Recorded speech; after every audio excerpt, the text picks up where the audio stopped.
Chapter 26. Vikram sat in his office with his head resting on his chair, his eyes closed, remembering the message on the note which read, "It was fun killing her, Dalusa, and you will join her soon."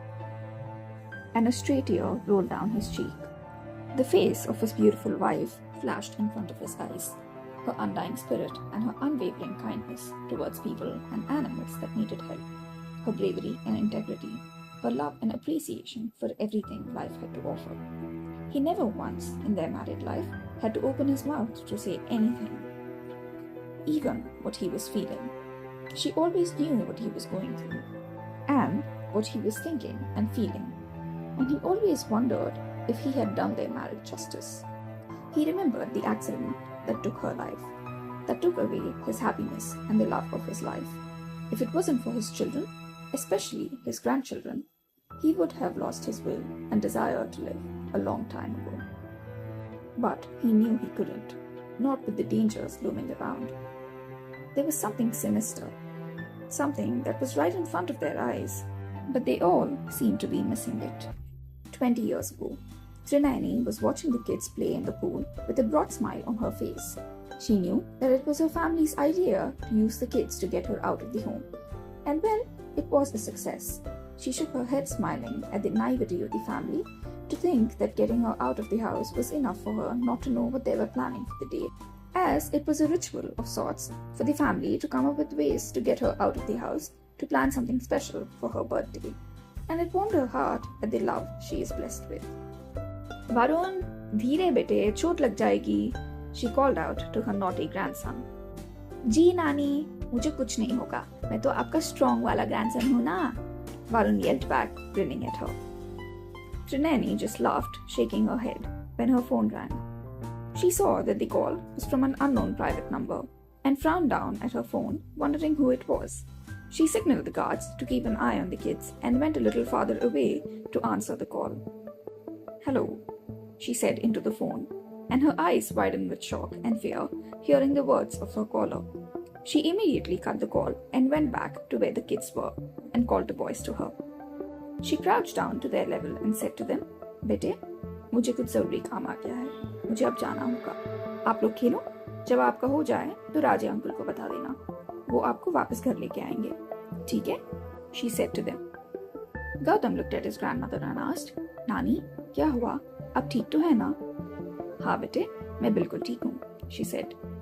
"तो फिर आप हमें छोड़कर क्यों जा रहे हो?" Arjun asked. And before she could answer, Varun narrowed his eyes at her and said, "आप कहीं हमें छोड़कर केक खाने घर तो नहीं जा रहे हो नानी?" "Varun, क्यों सरप्राइज खराब कर दिया?" And this made Trinayani burst out with laughter.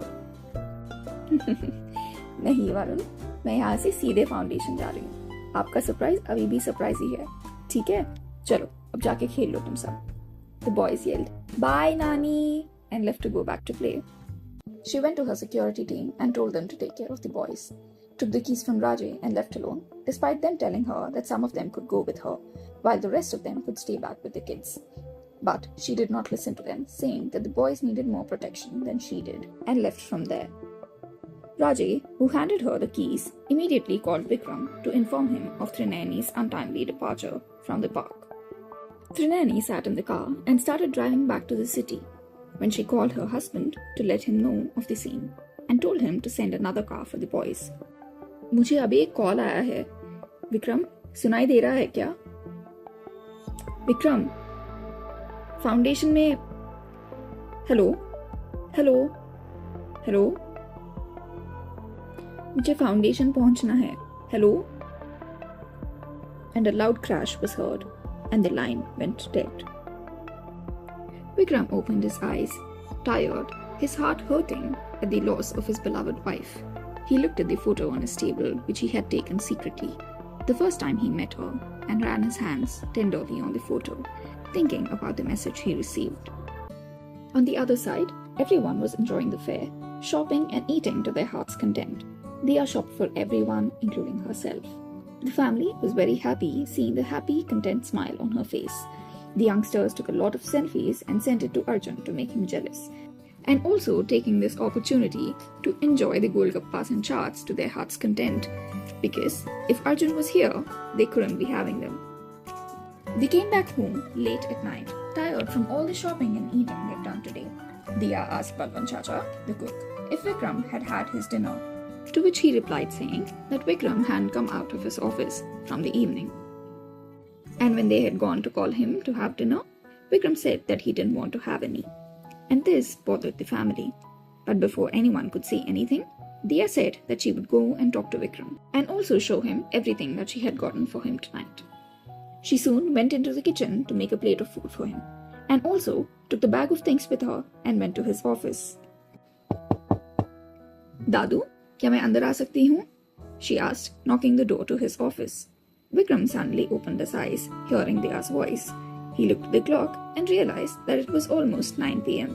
When he heard her knock again, he told her to come in. Diya came inside the room smiling, with a plate of food in one hand and a bag in the other.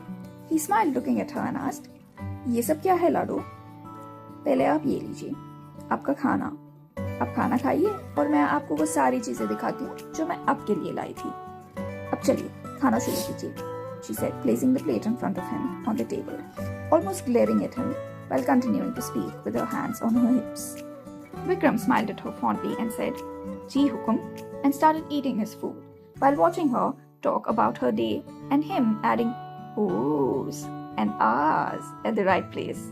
He watched how excited she looked when she was showing him everything she got for him. She reminded him of Trinayani so much. The same kindness, the same courage. He felt happy that she was his Arjun's wife. She was his beloved granddaughter. Maybe not by blood, but by relation. And he loved watching her happy. She made him forget his own pain for a while and smiled wholeheartedly. Soon, he was done eating and she was done talking about her day and showing him everything she got. She cleared his plate and put it away before taking a seat in front of him and rested her head on her hands and said, Dadu, क्या हुआ? आप इतने उदास क्यों लग रहे हो?